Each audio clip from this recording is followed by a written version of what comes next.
إن الحمد لله نحمده ونستعينه ونستغفره ونعوذ بالله من شرور أنفسنا ومن سيئات أعمالنا من يهده الله فلا مضل له ومن يضلل فلا هادي له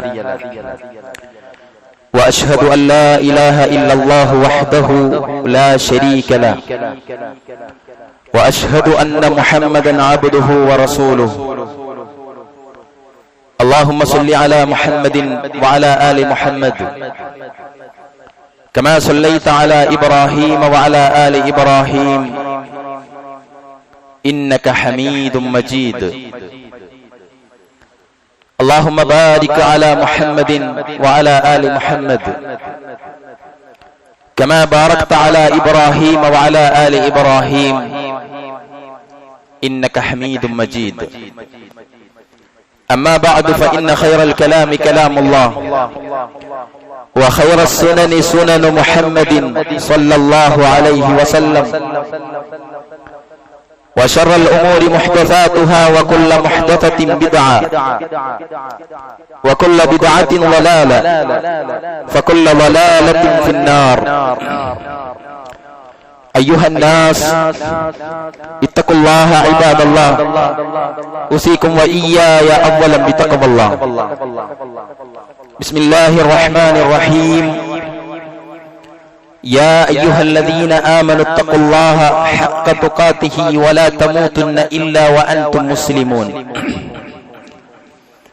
يا أيها الذين آمنوا اتقوا الله وقولوا قولا سديدا يصلح لكم أعمالكم ويغفر لكم ذنوبكم ومن يطع الله ورسوله فقد فاز فوزا عظيما وما آتيتم من ربا ليربو في أموال الناس فلا يربو عند الله وما آتيتم من زكاة تريدون وجه الله فأولئك هم المضاعفون ആദരണീയരായ സത്യവിശ്വാസികളെ, സത്യവിശ്വാസിനികളെ, അല്ലാഹു സുബ്ഹാനഹു വ തആലയുടെ നിയമനിർദ്ദേശങ്ങളും അവന്റെ പ്രവാചകൻ മുഹമ്മദ് മുസ്തഫ സല്ലല്ലാഹു അലൈഹി വസല്ലമയുടെ ചര്യകളും ജീവിതത്തിൽ യഥാവിധി പകർത്തിയും പാലിച്ചു പടച്ചതമ്പുരാൻ ഇഷ്ടപ്പെടുന്ന അടിമകളിൽ പെടാൻ പരമാവധി ജാഗ്രതയോടെ സൂക്ഷ്മതയോടെ ശ്രദ്ധിക്കണമേ എന്ന് എന്നോടും നിങ്ങളോടും വളരെ ആത്മാർത്ഥമായി ഉണർത്തുകയാണ്, വസിയത്ത് നൽകുകയാണ്. അത്തരുണത്തിൽ ജീവിതം മുന്നോട്ട് നയിക്കുവാനും അവസാനം സന്തോഷപൂർവ്വം റബ്ബിനെ കണ്ടുമുട്ടാനുമുള്ള തൗഫീഖ് നൽകി അള്ളാഹു നമ്മെ എല്ലാവരെയും അനുഗ്രഹിക്കുമാറാവട്ടെ. പരിശുദ്ധ ഖുർആനിലെ സൂറത്തുർ റൂമിൽ 39-ാമത്തെ വചനത്തിലെ ആയത്താണ് അവസാനമായി നിങ്ങൾ കേട്ടിട്ടുള്ളത്. അല്ലാഹു സുബ്ഹാനഹു വ തആല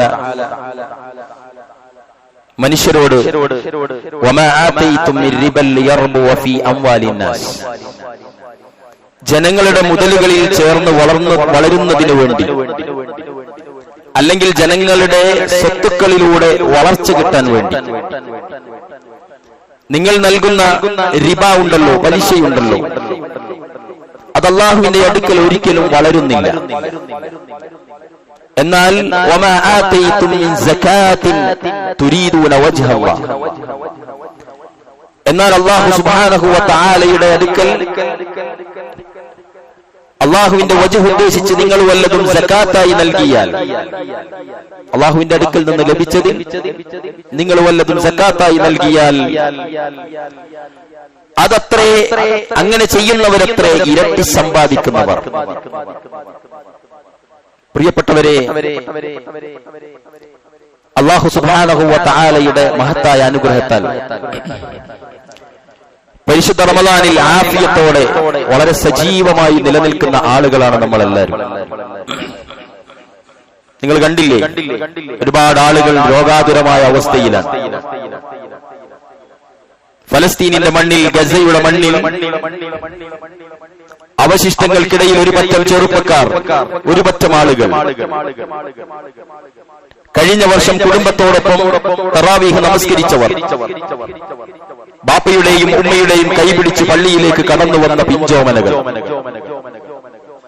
മക്കളെയെല്ലാം വാരിപ്പുണർന്ന് ചേർത്തെടുത്ത് മസ്ജിദുകളിൽ ഇഅ്തികാഫിരുന്നവർ, അവരിൽ ഒരുപാട് ആളുകളില്ലാതെ എല്ലാവരും ഏകരായി ഏകാംഗങ്ങളായി അവശിഷ്ടങ്ങൾക്കിടയിൽ തങ്ങളുടെ കൈകളിൽ മിച്ചം വരുന്ന തുണിക്കഷ്ണങ്ങൾ വിരിച്ച് നമസ്കരിക്കുന്നത് നിങ്ങൾ കണ്ടിട്ടുണ്ടാകും. പ്രിയപ്പെട്ടവരെ, നമ്മളെല്ലാവരും ഒരുപാട് അധികം ശുക്ർ ചെയ്തുകൊണ്ട് നീങ്ങേണ്ടവരാണ്. സുഭിക്ഷതയുടെ അറിയില്ലേ, ആകാശങ്ങളിലൂടെ മേഘാവൃതങ്ങളായ ആകാശങ്ങൾക്കിടയിലൂടെ ഇരമ്പിപ്പായുന്ന വിമാനങ്ങളിലേക്ക് പാത്രങ്ങൾ ഉയർത്തി കൈകൾ ഉയർത്തി വല്ലതും അവിടെ നിന്നും കിട്ടുമെങ്കിൽ അതെന്റെ പാത്രത്തിലാകട്ടെ എന്ന് വിചാരിച്ച് ചെറിയ പിഞ്ചോമനകൾ ആകാശത്തേക്ക് പാത്രങ്ങൾ ഉയർത്തി നിൽക്കുന്നതും നിങ്ങൾ കണ്ടിട്ടുണ്ടാകും. എന്നാൽ അതിൽ നിന്നെല്ലാം മറിച്ചാണ് നമ്മുടെ ജീവിതം. സുഭിക്ഷതയുടെ, സൗന്ദര്യത്തിന്റെ, സന്തോഷത്തിന്റെ, സമാധാനത്തിന്റെ മേച്ചിൽപ്പുറങ്ങളിലൂടെയാണ് പ്രിയപ്പെട്ടവരെ നമ്മളെല്ലാവരും ജീവിച്ചു പോകുന്നത്. ബനൂ ഇസ്രായേലിൽ നടന്ന ഒരു സംഭവമുണ്ട്. ഒരു മനുഷ്യൻ ഒരു മരുഭൂമിയിലൂടെ നടന്നു പോകുമ്പോൾ മേഘത്തിൽ നിന്നൊരു ശബ്ദം കേൾക്കുകയാണ്, ഇന്ന ആളുടെ ഭൂമിയിൽ നീ നനക്കുക എന്ന്. ആ ശബ്ദം കേട്ട ഭാഗത്തേക്ക് യാത്രക്കാരനായ മനുഷ്യൻ തിരിഞ്ഞു നോക്കി. അപ്പോൾ മേഘം ഇരുണ്ടുകൂടുകയും ഒരു പ്രത്യേക സ്ഥലത്ത് മഴ പെയ്യുകയും ചെയ്തു. ഈ മനുഷ്യൻ മഴ വർഷിച്ച സ്ഥലം ലക്ഷ്യമാക്കി നടക്കുകയാണ്. അവിടെ ചെന്നപ്പോൾ കാണുന്നത് ഒരു കർഷകനെയാണ്. കർഷകൻ ചെയ്തുകൊണ്ടിരിക്കുന്നത് വെള്ളം തന്റെ വയലിലേക്ക് തിരിച്ചുവിടുന്നു. ആ മനുഷ്യനെ കണ്ടപ്പോൾ ആഗതൻ പേര് വിളിച്ച് സലാം ചൊല്ലി. അപ്പോൾ അവിടെ നിന്ന് ചോദിച്ചു, യാ അബ്ദുല്ലാഹ് മിൻ ഐന അറഫ്ത ഇസ്മി, അല്ല സഹോദര, എന്റെ പേര് എവിടുന്നാണ് നിങ്ങൾക്ക് അറിഞ്ഞത്? നേരത്തെ നമ്മൾ പരിചയമില്ലല്ലോ. അപ്പോൾ മേഘത്തിൽ നിന്ന് ശബ്ദം കേട്ട കാര്യവും ആ മേഘം താങ്കളുടെ പേര് പറഞ്ഞതുമെല്ലാം അദ്ദേഹം പറഞ്ഞു. ഇതെന്ന ആളുടെ ഭൂമി തന്നെയല്ലേ? ആഗതൻ ചോദിച്ചു, നീ എന്താണ് പ്രത്യേകമായി നിങ്ങൾ ചെയ്യാറുള്ളത് എന്ന് ചോദിച്ചു. ആ സമയത്ത് ആ ചോദ്യത്തിനോടൊപ്പം പറഞ്ഞു, നിങ്ങളുടെ സ്ഥലത്ത് മാത്രം മഴ വർഷിക്കുന്നു, മഴ പെയ്യിക്കാൻ വേണ്ടി മേഘത്തിൽ നിന്ന് ശബ്ദമുണ്ടാകുന്നു, ഇതിന് മാത്രം താങ്കൾ എന്താണ് ചെയ്യുന്നത് എന്ന് ആഗതൻ ചോദിക്കുകയാണ്. ആ സമയത്ത് കൃഷിയിടത്തിലിരിക്കുന്ന കർഷകൻ പറഞ്ഞു, ഈ കൃഷിയിടത്തിൽ നിന്ന് കിട്ടുന്ന വസ്തുക്കൾ ഞാൻ മൂന്നായി തിരിക്കും. മൂന്നിലൊരു ഭാഗം ഞാനും എന്റെ മക്കളും ഭക്ഷണമാക്കും. മൂന്നിലൊരു ഭാഗം ഞാൻ ഈ കൃഷിയിടത്തിലേക്ക് തന്നെ ഇറക്കും. മൂന്നിലൊരു ഭാഗം ഞാൻ ജനങ്ങൾക്കിടയിലേക്ക് വിതരണം ചെയ്യും. സുബ്ഹാനല്ലാഹ്, ഈ ഒരു മഹാസംഭവമാണ് പണ്ഡിതന്മാർ പഠിപ്പിച്ചു തരുന്ന മെസ്സേജിൽ നമ്മൾ കാണുന്നത്. അതായത് സഹോദരങ്ങളെ, നമ്മുടെ കൈകളിലുള്ള വസ്തുക്കൾ നമ്മുടേതാണോ? ആണെങ്കിൽ അതിന്റെ അവകാശം എത്ര ശതമാനം നമ്മളുടേതാണ്? അള്ളാഹു നമുക്ക് മാത്രം അതെന്തിനാണ് നൽകിയത്? നമുക്കും നമ്മുടെ മക്കൾക്കും മാത്രം തിന്ന് കുടിച്ച് രമിച്ച് ജീവിക്കാൻ വേണ്ടി മാത്രമാണോ? എങ്കിൽ എന്തുകൊണ്ടാണ് പടച്ചതമ്പുരാൻ നമ്മുടെ കൂടെ ജീവിക്കുന്ന ചിലർക്ക് അത് നൽകാത്തത്? നമ്മളുടെ വാപ്പാന്റെ മക്കളാണവർ, നമ്മളുടെ വീട്ടിൽ ജനിച്ചു വളർന്നവരാണവർ. എന്നിട്ട് എന്റെ ബാപ്പാന്റെ ഉമ്മാന്റെ അതേ ഉമ്മാന്റെ ഗർഭാശയത്തിൽ നിന്ന് വന്ന ആ സഹോദരൻ അല്ലാഹു നൽകുന്നില്ല, എനിക്കല്ലാഹു ഒരുപാട് നൽകുന്നു. എന്തിന്? അല്ലാഹുവിനെന്താ എല്ലാവർക്കും ഒരുപോലെ വിതരണം ചെയ്യാൻ കഴിയാഞ്ഞിട്ടാണോ? പ്രിയപ്പെട്ടവരെ, നമ്മളെല്ലാവരും ശ്രദ്ധിക്കേണ്ടത് നമ്മളുടെ കൈകളിലുള്ള പണം മുഴുവനായും നമ്മളുടേതാണോ? എന്തിനാണ് പടച്ചതമ്പുരാൻ നമുക്ക് നൽകിയത്? അല്ലാഹു സുബ്ഹാനഹു വ തആലയുടെ ആയത്തിലൂടെ പടച്ചതമ്പുരാൻ ഒരുപാടിടങ്ങളിലാണ് ആളുകളെ പരസ്പരം സഹായിക്കാനുള്ള പ്രഖ്യാപനം പറഞ്ഞിട്ടുള്ളത്. വല്ലദീന യുൻഫിഖൂന അംവാലഹും റിയാഅൻ നാസ് വലാ യുഅ്മിനൂന ബില്ലാഹി വൽ യൗമിൽ ആഖിർ അല്ലദീന യബ്ഖലൂന വയഅ്മുറൂന അൻ-നാസ ബിൽ ബുഖ്ലി വയക്തുമൂന മാ ആതാഹുമുല്ലാഹു മിൻ ഫദ്ലി. നിരവധി ആയത്തുകൾ. ഇന്നല്ലദീന ആമനൂ വഅമിലുസ് സ്വാലിഹാത്ത് വഅഖാമുസ് സ്വലാത്ത വആതവുസ് സകാത്ത്. സ്വലാത്തിന്റെ കൂടെ നിരവധി സ്ഥലങ്ങളിൽ സക്കാത്ത് പറയുന്നു. ഈ കഴിഞ്ഞ 4-5 ദിവസങ്ങൾ അള്ളാഹുവിന്റെ തൗഫീഖിനാൽ 3 നോമ്പുകൾ പൂർത്തിയാക്കിയവരാണ് നമ്മളെല്ലാവരും. സുഭിക്ഷതയുടെ, പ്രാർത്ഥനകളുടെ, കർമ്മമണ്ഡലങ്ങളിലെ സജീവതയുടെ ഒരുപാടധികം നമസ്കരിച്ചവരാണ് നമ്മൾ. മുമ്പെങ്ങുമില്ലാത്ത വിധം, മറ്റു മാസങ്ങളിൽ ഇല്ലാത്ത വിധം ഒരുപാട് സുജൂദുകൾ ചെയ്തവരാണ് നമ്മൾ. പ്രിയപ്പെട്ടവരെ, ഇനി നമ്മളെല്ലാവരുടെയും ശ്രദ്ധ പോകേണ്ടത് തന്റെ കൈകളിലുള്ള മൂല്യവത്തായ നിധികളിൽ ആർക്കൊക്കെ അവകാശമുണ്ട് എന്നത് പരിശോധിക്കുന്ന പണിയാണ്.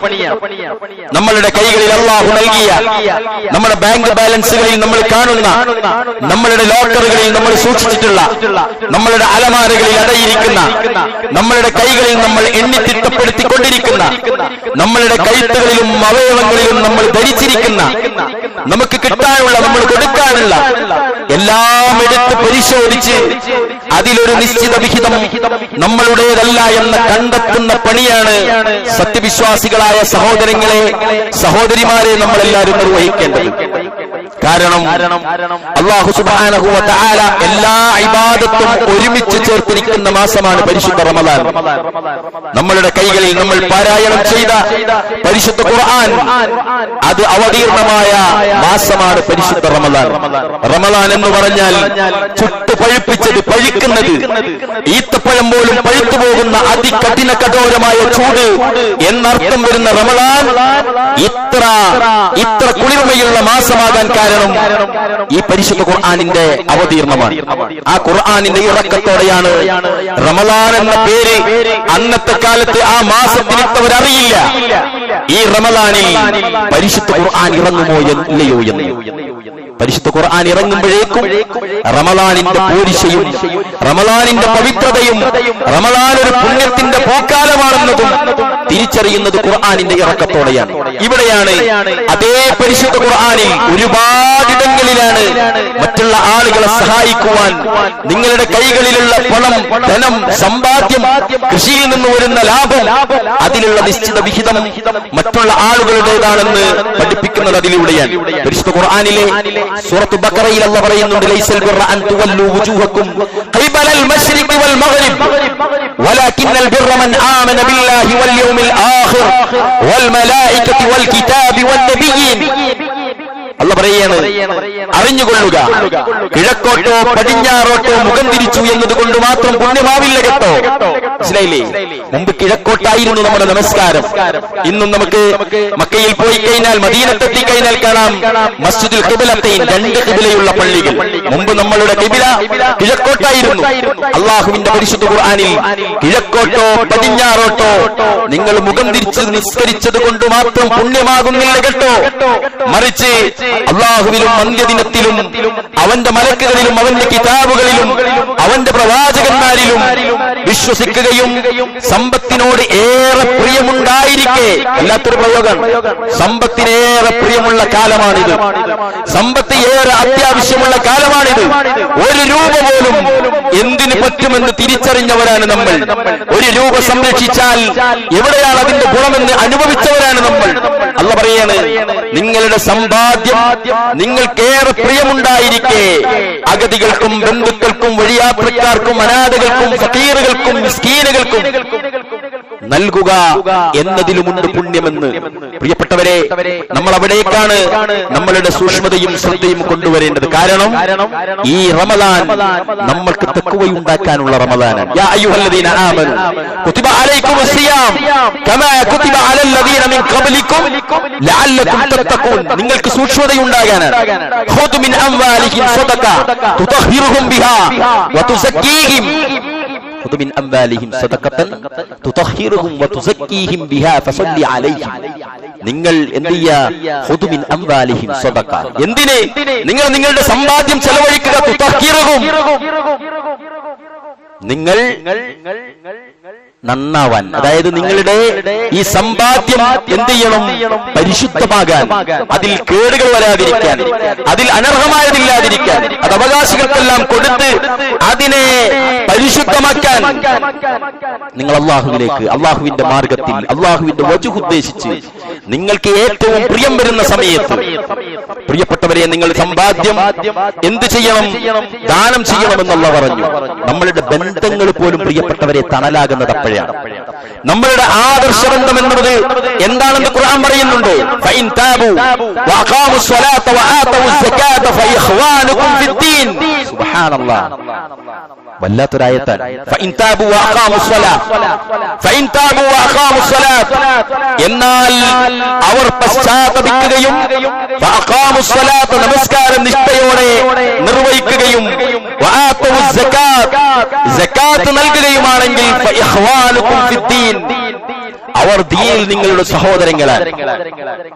നിങ്ങൾ ആലോചിച്ച് നോക്കി, പശ്ചാത്തപിക്കുന്നില്ല ആരും, നമസ്കാരം കൃത്യമാക്കിയിട്ടില്ല ഇപ്പോഴും പലരും. സകാത്തിന്റെ കാര്യത്തിൽ അള്ളാഹുവിനെ നാഥനായി പ്രഖ്യാപിച്ചവർക്ക് പോലും, അവന്റെ മുന്നിൽ 5 നേരം നമസ്കരിക്കുന്നവർക്ക് പോലും സകാത്ത് വിതരണം ചെയ്യുന്നതിൽ സൂക്ഷ്മതയില്ല. സദക്ക നൽകുന്നതിൽ പലർക്കും പിശുക്കാണ്. അള്ളാഹുവിന്റെ റസൂൽ സല്ലല്ലാഹു അലൈഹി വസല്ലം സത്യം ചെയ്തു പറഞ്ഞ ചിലതുണ്ട്. ഞാൻ ആ ഹദീസിലേക്ക് വരുന്നു. ഒരു അള്ളാന്റെ റസൂല് പറഞ്ഞത് തന്നെ പ്രിയപ്പെട്ടവരെ സത്യമാണ്. എന്നിട്ട് ആ പ്രവാചകൻ സത്യം ചെയ്തു പറയുകയാണ്, സത്യമായിട്ടും ഞാൻ ഒരു കാര്യങ്ങളോട് പറയാം എന്ന് പറഞ്ഞാൽ ഈട്ടതടവില്ലാത്ത, ഒരു വക്രതയുമില്ലാത്ത വാക്കാണത്. വിശ്വസിക്കാൻ നമുക്കെല്ലാം. അള്ളാന്റെ റസൂല് പറഞ്ഞിട്ടുണ്ടോ അതപ്പടി വിശ്വസിക്കേണ്ടവനാണ് മുസ്ലിം. ആ പടച്ച തമ്പുരാന്റെ പ്രവാചകൻ മുഹമ്മദ് മുസ്തഫ സ്വല്ലല്ലാഹു അലൈഹി വസല്ലമയാണ് പറയുന്നത്, സകാത്ത് സ്വതക്ക നൽകിയതിന്റെ പേരിൽ നിങ്ങളുടെ ഒരാളുടെ പണവും കുറഞ്ഞു പോകില്ല കേട്ടോ എന്ന് ചോദിക്കുക. നിങ്ങൾ എല്ലാ വർഷവും കൃത്യമായി നൽകുന്നവരോട് ചോദിക്കുക. അവർക്ക് പിറ്റേത്തെ വർഷവും കൊടുക്കാൻ കഴിയുന്നില്ലേ? കഴിയുന്നുണ്ട്. കഴിഞ്ഞ 10, 20, 30, 40 വർഷങ്ങളോളം നമ്മളെല്ലാം സകാത്ത് നൽകിക്കൊണ്ടിരിക്കുന്ന നമ്മുടെ കൂട്ടുകാരന്മാരെ നിരീക്ഷിക്കുക. 40 വർഷവും അവർ സകാത്ത് നൽകുന്നുണ്ട്. 50 വർഷവും സകാത്ത് നൽകുന്നവർ. അങ്ങനെ കൊടുത്തിരുന്നെങ്കിൽ അവർ തീരുമായിരുന്നില്ല, അത് വറ്റിപ്പോകുമായിരുന്നില്ല. വറ്റിപ്പോകില്ല എന്ന് നമ്മുടെ റസൂലാണ് മുഹമ്മദ് മുസ്തഫ സല്ലല്ലാഹു അലൈഹി വസല്ലമയാണ്. അതുകൊണ്ട് പ്രിയപ്പെട്ടവരെ, എന്റെ ശബ്ദം കേൾക്കുന്ന സഹോദരിമാർ, മുകളിലുള്ളവർ എല്ലാവരും സൂക്ഷിക്കുക. 100 രൂപ നിങ്ങളുടെ കൈകളിലുണ്ടെങ്കിൽ 2 രൂപ 50 പൈസ നമ്മളുടേതല്ല. 100 രൂപയുള്ളവരെ ആലോചിക്കുക. 2 രൂപ 50 പൈസ നിന്റെ ഔദാര്യത്തിൽ മറ്റൊരാൾക്ക് കൊടുക്കേണ്ടതല്ല, മറിച്ച് അത് നിന്റേതേ അല്ല. ബാക്കി 97 രൂപ 50 പൈസ നിങ്ങൾ എടുത്തോളൂ എന്നാണ് പറയുന്നത്. 2 രൂപ 50 പൈസ അർഹരായ ആളുകൾക്ക് എത്തിക്കണം. അതിന്റെ സംവിധാനങ്ങൾ, ബൈത്തുൽ മാലുകൾ എവിടെയുണ്ടോ, സക്കാത്ത് സെല്ലുകൾ എവിടെയുണ്ടോ അവിടേക്ക് നൽകണം. അല്ലാതെ എല്ലാ സക്കാത്തും തന്റെ ഡ്രൈവർക്കും, തന്റെ വീട്ടിൽ പണിയെടുക്കുന്നവർക്കും, തന്റെ കൂടെ എന്നും ഹിദ്മത്തായി നിൽക്കുന്നവനും മാത്രമുള്ളതല്ല.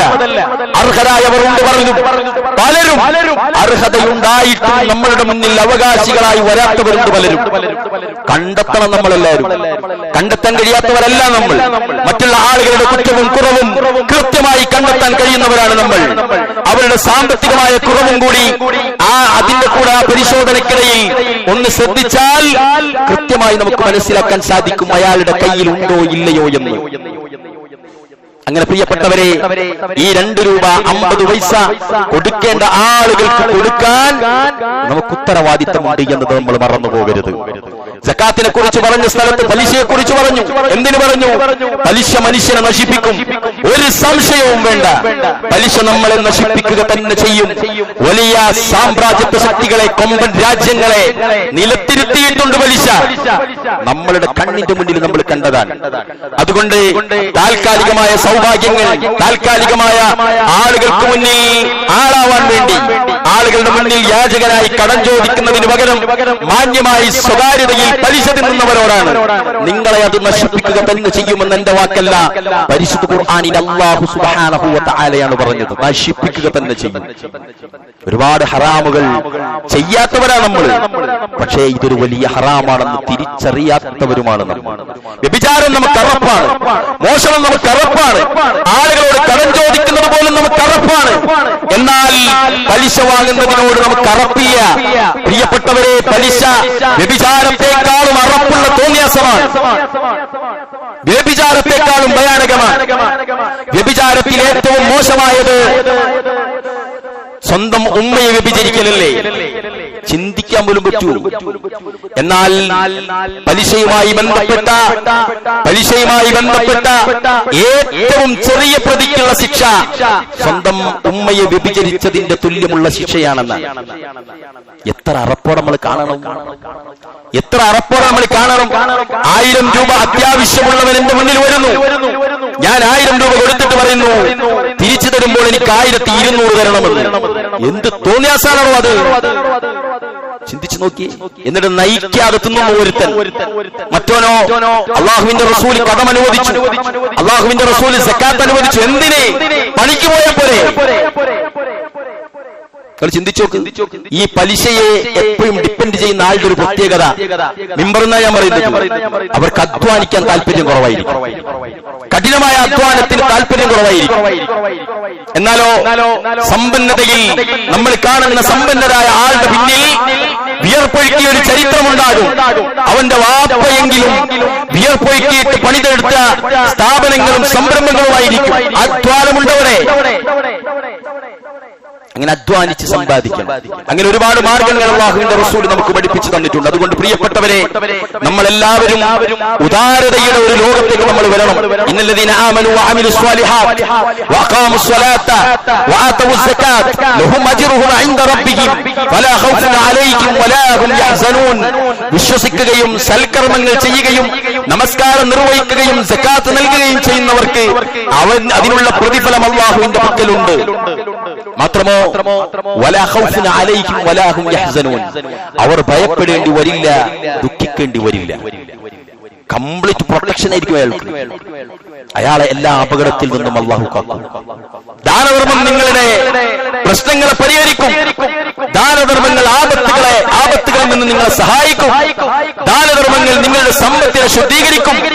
ദാനധർമ്മങ്ങൾ മറ്റുള്ള ആളുകളുടെ മനസ്സ് തുറന്ന പ്രാർത്ഥനകൾക്ക് നിങ്ങൾ കയറി വരാൻ കാരണമാകും. ദാനധർമ്മങ്ങൾ സാമ്പത്തികമായ വർധനവിന് കാരണമാകും. സുബ്ഹാനല്ലാഹ്. അതുകൊണ്ട് പ്രിയപ്പെട്ടവരെ, നമ്മളെല്ലാവരും മുന്നോട്ട് വരണം. അതുകൊണ്ടാണ് അല്ലാഹുവിന്റെ റസൂലിന്റെ സഹാബത്ത് അബൂബക്കർ സിദ്ദീഖ് റളിയല്ലാഹു അൻഹു പറഞ്ഞില്ലേ?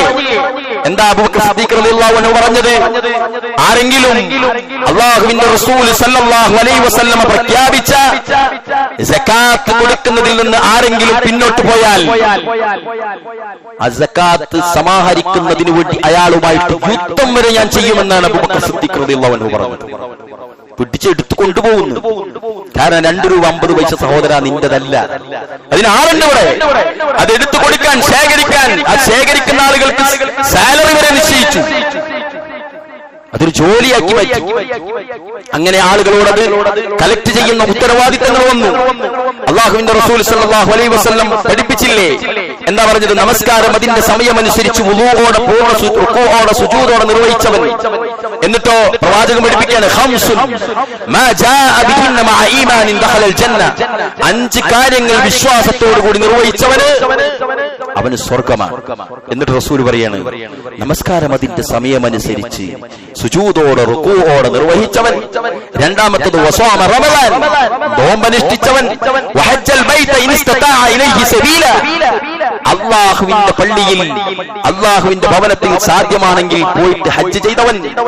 വആത സകാത തയ്യിബത്തുൻ ബിഹാ നഫ്സ്, സംതൃപ്തമായ മനസ്സോടെ സകാത്ത് നൽകിയവൻ.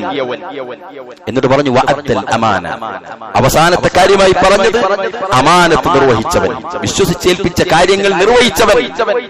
അവൻ അല്ലാഹുവിന്റെ റസൂൽ പറയാണ് അവർക്ക് സ്വർഗ്ഗമുണ്ട് എന്ന്. പ്രിയപ്പെട്ടവരെ, അതുകൊണ്ട് എന്ത് ചെലവഴിച്ചാലും അതിന്റെ പകരം നമുക്ക് ലഭിക്കുമെന്നുള്ള വിശ്വാസത്തോടു കൂടിയിട്ടായിരിക്കണം നമ്മൾ ദാനധർമ്മങ്ങളിൽ ഏർപ്പെടേണ്ടത്. നമ്മുടെ ലിസ്റ്റിലുണ്ടാകും ആരൊക്കെയാണ് അർഹർ, ആരൊക്കെയാണ് പാവപ്പെട്ടവർ, ആരൊക്കെയാണ് കഷ്ടപ്പെടുന്നവർ. അതുകൊണ്ടാണ് ഹബീബായ മുഹമ്മദ് മുസ്തഫ സല്ലല്ലാഹു അലൈഹി വസല്ലമയുടെ ഒരു സംഭവമുണ്ട്. നമുക്കെല്ലാവർക്കും സന്തോഷിക്കാൻ തീർന്നു പോകുമോ കുറഞ്ഞു പോകുമോ എന്ന് വിചാരിക്കുന്നവരോട് അല്ലാഹുവിന്റെ റസൂൽ സല്ലല്ലാഹു അലൈഹി വസല്ലമ ഒരു ആടിനെ വാങ്ങി. എന്നിട്ട് ആയിഷ ബീവി റളിയല്ലാഹു അൻഹയുടെ അടുക്കലേക്ക് കൊടുത്തിട്ട് പറഞ്ഞു, അർത്ഥങ്ങൾ വിതരണം ചെയ്തോളി. അങ്ങനെ റസൂൽ തിരിച്ചു വന്നു. കുറച്ച് കഴിഞ്ഞിട്ട് റസൂലുള്ളാഹി സ്വല്ലല്ലാഹു അലൈഹി വസല്ലം ആയിഷയോട് ചോദിച്ചു, ആയിഷ എന്തായി, കഴിഞ്ഞോ, എന്തുണ്ട് ബാക്കി എന്ന് ചോദിച്ചു. ആ സമയത്ത് ആയിഷ ബീബി റളിയല്ലാഹു അൻഹ പറഞ്ഞു, യാ റസൂലല്ലാഹ് ദഹബത് കുല്ലഹാ ഇല്ലാ ദിറാഅഹാ, ഒക്കെ പോയി നബിയേ, എല്ലാം എടുത്തു കൊടുത്തുപോയി, ഒരു കുറവ് മാത്രം ബാക്കിയുണ്ട്, ഒരു ചെറിയൊരു ഭാഗം മാത്രം ബാക്കിയുണ്ട് എന്ന് പറഞ്ഞു. അപ്പൊ റസൂലുള്ളാഹി സ്വല്ലല്ലാഹു അലൈഹി വസല്ലം ആയിഷ ബീവിയോട് തിരുത്തി കൊടുത്തു. അങ്ങനെയല്ല ആയിഷ പറയേണ്ടത്. എന്താ പറയേണ്ടത്? ബഖിയത് കുല്ലഹാ ഇല്ലാ ദിറാഅഹാ, എല്ലാം ബാക്കിയായി റസൂലേ, എല്ലാം നമ്മളോടൊപ്പമുണ്ട്, ആ കുറവൊഴികെ, എന്താണോ കൊടുക്കാത്തത് അതൊഴികെ ബാക്കി എല്ലാം നമ്മളോട് ഒപ്പമുണ്ടെന്ന് റസൂലുള്ളാഹി സ്വല്ലല്ലാഹു അലൈഹി വസല്ലം തിരിച്ചു പറഞ്ഞു കൊടുക്കുകയാണ് ചെയ്തത്, തിരുത്തുകയാണ് ചെയ്തത്. അപ്പോൾ എന്താണോ കൊടുക്കാതെ വെച്ചത് അത് നമ്മളുടേതല്ല, എന്താണോ കൊടുത്തത് അതാണ് നമ്മളുടേത് എന്ന് പ്രിയപ്പെട്ടവരെ അല്ലാഹുവിന്റെ റസൂൽ സ്വല്ലല്ലാഹു അലൈഹി വസല്ലമ പഠിപ്പിക്കുകയാണ്. റസൂലുള്ളാഹി സ്വല്ലല്ലാഹു അലൈഹി വസല്ലം മറ്റൊരിക്കൽ പഠിപ്പിച്ചു,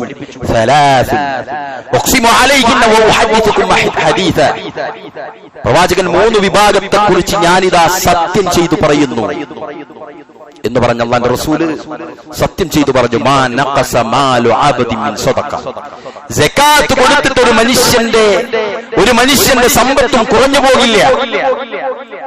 റസൂലുള്ളാഹി സ്വല്ലല്ലാഹു അലൈഹി വസല്ലം എന്താണ് പ്രവാചകൻ സാധാരണ സത്യം ചെയ്യുകയാണെന്നറിയോ? ജനങ്ങൾ ആ പറയുന്നതിനെ കുറിച്ച് എതിരായി ചിന്തിക്കുമോ എന്ന സന്ദർഭത്തിലാണ് റസൂൽ സത്യം ചെയ്തേക്കുക. എന്നിട്ട് റസൂൽ പറഞ്ഞു, വലാ ളുലിമ അബ്ദുൻ മദ്ലിമത്തുൻ ഫസബറ അലൈഹാ ഇല്ലാ സാദഹു അല്ലാഹു ബിഹാ ഇസ്സ.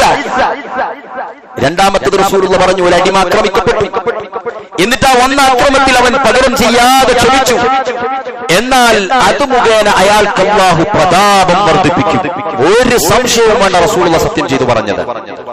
മൂന്നാമത് പറഞ്ഞു, വലാ ഫതഹ ബാബ മസ്അലത്തിൻ ഫതഹ അല്ലാഹു അലൈഹി ഇല്ലാ ബാബൽ ഫഖർ.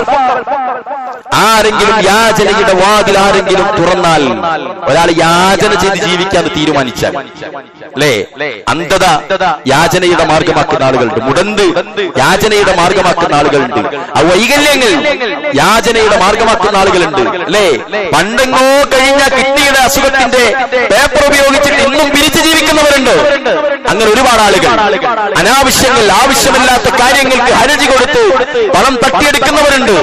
അവരോടാണ് അല്ലാഹുവിന്റെ റസൂൽ പറയുന്നത്, ആരെങ്കിലും യാചനയുടെ വാതിലുകൾ ആരെങ്കിലും തുറന്നാൽ ദാരിദ്ര്യത്തിന്റെ വാതിൽ അല്ലാഹു അവന്റെ മുന്നിൽ തുറന്നു കൊടുക്കുന്ന, ഓനിലാ യൗമിൽ ഖിയാമ ദാരിദ്ര്യത്തിലായിരിക്കും. ആരെങ്കിലും യാചിച്ച് ജീവിക്കലാണ് നല്ല പരിപാടി എന്ന് വിചാരിച്ചിട്ടുണ്ടെങ്കിൽ അവന്റെ മുന്നിൽ ദാരിദ്ര്യത്തിന്റെ വാതിൽ തുറന്നു കൊടുക്കുമെന്ന് മുഹമ്മദ് മുസ്തഫ സ്വല്ലല്ലാഹു അലൈഹി വസല്ലം സത്യം ചെയ്തു പറയണം. അതുകൊണ്ട് പ്രിയപ്പെട്ടവരെ, എന്തുണ്ടാകാനും പാടില്ല, അത് നമുക്കിങ്ങനെ കിട്ടണം, അല്ലെങ്കിൽ എല്ലാ കാലത്തും ഞാനത് കയ്യിലാക്കണമെന്ന് വിചാരിച്ച് എന്ത് ചെയ്യാൻ പാടില്ല, ഒരുങ്ങാനും പാടില്ല. സാമ്പത്തിക രംഗത്ത് അല്ലാഹുവിന്റെ റസൂൽ സ്വല്ലല്ലാഹു അലൈഹി വസല്ലമയുടെ ഗംഭീരമായ ചോദ്യങ്ങളിൽ ഒന്നുണ്ട്. റസൂൽ ചോദിച്ചു, അയ്യുക്കും മാലു വാരിദിൻ അഹബ്ബു ഇലൈഹി മിൻ മാലിഹി. ആരാണ്, എല്ലാവരും ശ്രദ്ധിച്ചോളി, ആരാണ് നിങ്ങളുടെ കൂട്ടത്തിൽ അനന്തരാവകാശികളുടെ സ്വത്തിനോട് സ്വന്തം സ്വത്തിനേക്കാൾ ഇഷ്ടമുള്ളവർ ആരാണ് ചോദിച്ചു. അനന്തരാവകാശികളുടെ സ്വത്തിനോട് സ്വന്തം സ്വത്തിനേക്കാളും പ്രേമം ആർക്കാ ഉള്ളതെന്ന് ചോദിച്ചു. അല്ലാഹുവിന്റെ റസൂലിനോട് സഹാബത്ത് ചോദിച്ചു, അല്ലാഹുവിന്റെ റസൂൽ, അങ്ങനെ ആർക്കെങ്കിലും ഉണ്ടാവുമോ സ്വന്തം സ്വത്തിനേക്കാളും പ്രേമം? ഞങ്ങൾക്ക് ഞങ്ങളുടെ സ്വത്തിനോടല്ലേ ഇഷ്ടമുണ്ടാവുക. എന്നാൽ റസൂലുള്ളാഹി സ്വല്ലല്ലാഹു അലൈഹി വസല്ലം പഠിപ്പിച്ചു, നിങ്ങളുടെ സ്വത്ത് പടച്ചവന്റെ മാർഗത്തിൽ ചെലവഴിച്ച സ്വത്താണ്. അത് മക്കൾക്കും ബാക്കിയുള്ളവർക്കും വേണ്ടി തിന്നാതെ കുടിക്കാതെ പിടിച്ചു കൂട്ടിക്കെട്ടി ആവശ്യമുള്ളിടത്ത് ചെലവാക്കാതെ സ്വത്ത് ആ വെച്ചിരിക്കുന്ന സ്വത്തുണ്ടല്ലോ, ആ സ്വത്ത് നിങ്ങളുടേതല്ല, അത് അനന്തരാവകാശികളുടേതാണ്. അല്ലാഹുവിന്റെ റസൂലിന്റെ വാക്കാണ്. നമ്മൾ ചെലവഴിക്കാതെ സക്കാത്ത് കൊടുക്കാതെ ഇങ്ങനെ കൂട്ടി കൂട്ടി കൂട്ടി ബാലൻസിൽ ഇങ്ങനെ എഴുതി വെച്ചിരുന്ന സ്വത്തുണ്ടല്ലോ ഉപയോഗപ്പെടുത്താത്തത്, അത് ആരദാശി യഥാർത്ഥത്തിൽ അത് ഇയാൾ ഉപയോഗിക്കില്ല. അനന്തരാവകാശി, ആ അനന്തരാവകാശികളുടെ സ്വത്ത് എന്തിനാണ് അതിനോടുള്ള പ്രേമം? എന്തിനാണ് അത് കൂട്ടിവെക്കുന്നത്? അത് സക്കാത്ത് കൊടുക്കണം, സദഖ കൊടുക്കണം, ആളുകൾ സഹായിക്കപ്പെടണം, അയൽവാസി പട്ടിണി കിടക്കരുത്. ഇതെല്ലാം അല്ലാഹുവിന്റെ റസൂലിന്റെ സ്വല്ലല്ലാഹു അലൈഹി വസല്ലം വാക്കാണ്. പ്രിയപ്പെട്ടവരെ, അവിടേക്കാണ് നമ്മൾ എല്ലാവരും ശ്രദ്ധിക്കേണ്ടത്. നിരവധി ആളുകൾ, നിരവധി സഹാബാക്കൾ അതിന് നമുക്ക് മാതൃകയാണ്. അതുകൊണ്ട് ഇന്നു മുതൽ റമദാൻ തുടങ്ങിയിട്ടേ ഉള്ളൂ, നമസ്കാരത്തിൽ നമ്മൾ സജീവമായി ജാഗ്രതയുള്ളവരായി. ഇനി അടുത്ത പാഠം സക്കാത്താണ്. അടുത്ത സ്റ്റെപ്പ് സദഖ നൽകലാണ്, ഉദാരതയാണ്. ആ ഉദാരതയിലേക്ക് കടന്നു വരാൻ നമുക്ക് കഴിയണം. അതിന് അല്ലാഹു സുബ്ഹാനഹു വ തആല നമുക്ക് എല്ലാവർക്കും തൗഫീഖ് നൽകി അനുഗ്രഹിക്കുമാറാവട്ടെ.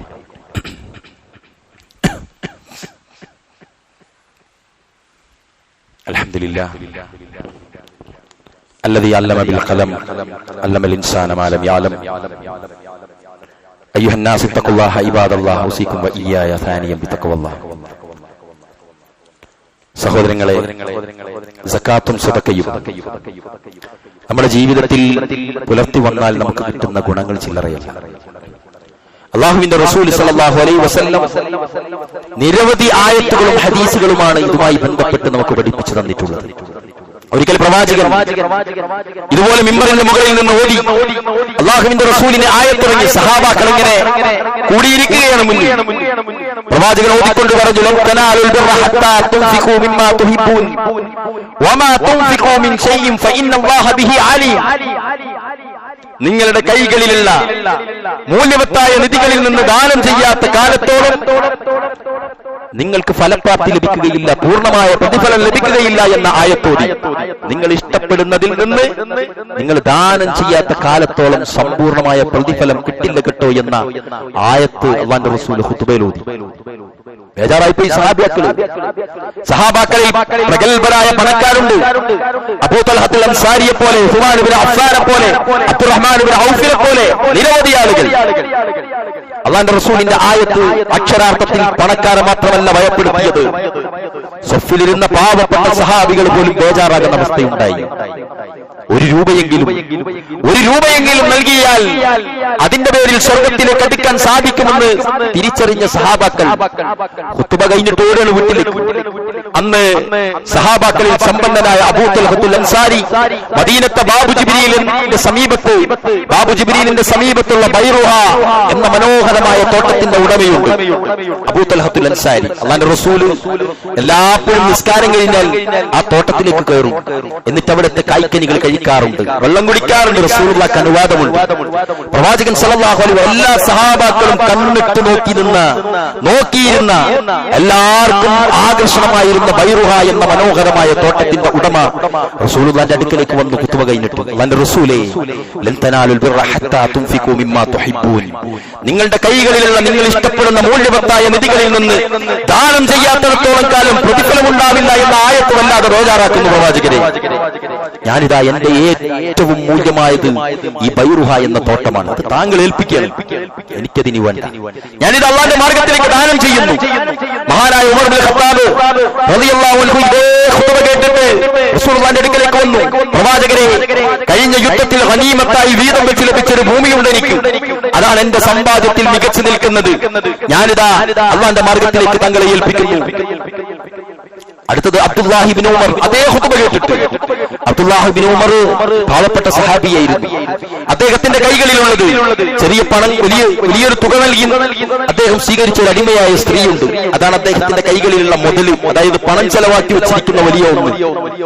റസൂലുള്ളാഹിന്റെ അടുക്കലേക്ക് വന്നിട്ട് പറഞ്ഞു, ഞാൻ ഏറ്റവും കൂടുതൽ പണം ചെലവഴിച്ച അടിമയായ സ്ത്രീയെ ഞാൻ സ്വതന്ത്രമാക്കി.